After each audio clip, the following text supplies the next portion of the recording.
I'm Dean from WDL, and on the couch today I have got Nik Gray from Action Coach. Welcome, Nick. Hi Dean, thank you. Nice to meet you. Thanks for coming down. So Nick, I want to grow my business. Where should I start? Great question, Dean. So I think what I would say is let's ask another question first. So if you're growing your business if you're building a business like you're building a house, what would you start with?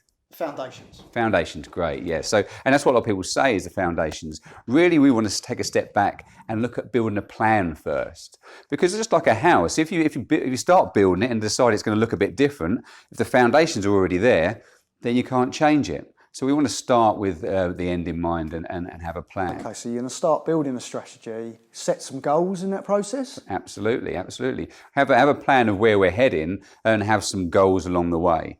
If we're talking about planning as being a real effective way of growing the business, the most effective form of planning is probably a 90-day plan. You've got to have things written down. It's got to be reviewed regularly.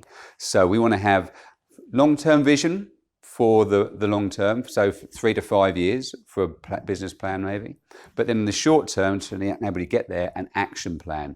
Every 90 days, who's doing what and when along that period of the 90 days. That helps people get those goals in the right place. I've met a lot of small business owners and they really struggle with their long-term goals and knowing where they're going, which obviously doesn't help them running their business.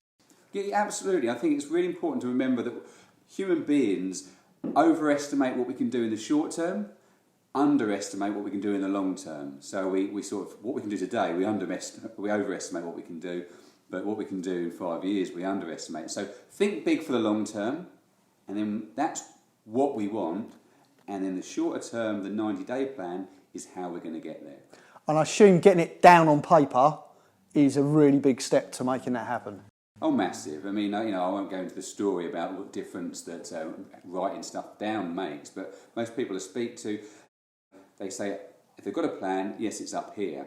Now, that's great, but then how can other people help you get there?